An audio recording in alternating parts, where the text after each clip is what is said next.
Story Bisal's Biscuits. Do you like going out to eat with your family? Imagine that the restaurant you went to was very crowded. What would you do? Would you do any of this? Go back to home? Go to another restaurant? Try to somehow find seats? Or go to a friend's house? Listen this story to find out what happens with Bisal. Bisal lived in a village in Nepal. One day, Bisal's parents were going to Kathmandu to do some shopping. Bisal wanted to go along with them. They had to get some presents for Dashan, a big and important festival. He needed to buy some books.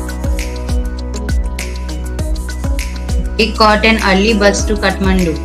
By early afternoon, they had bought everything that they wanted. Bisal was not very fond of big cities. He hated the noise and the traffic. He asked his parents to take a taxi to the bus stop so that they could get back home early.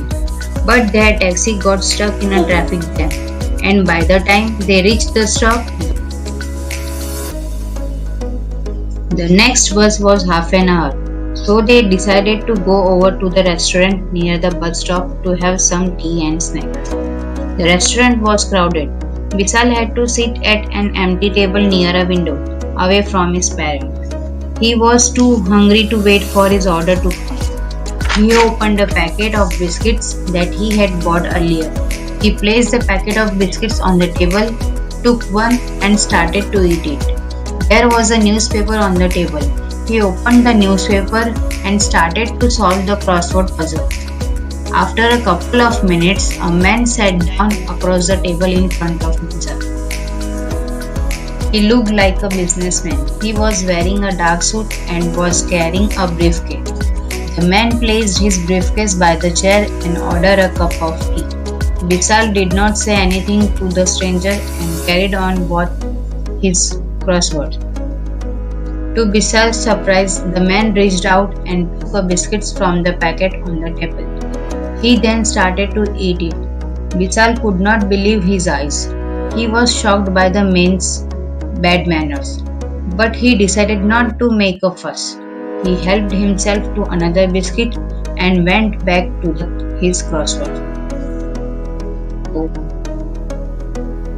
Then the man took a second biscuit. Bisal pretended to be very interested in the puzzle since he did not know what to say to the man. Some time passed. When Bisal put his hand on the last biscuit, the man gave him a furious look as if the biscuit was his.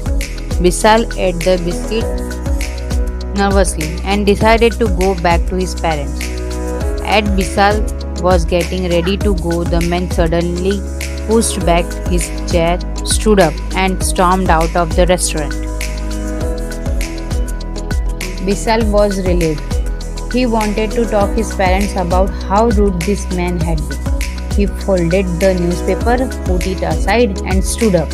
And there on the table where the newspaper had been was his own packet of biscuits.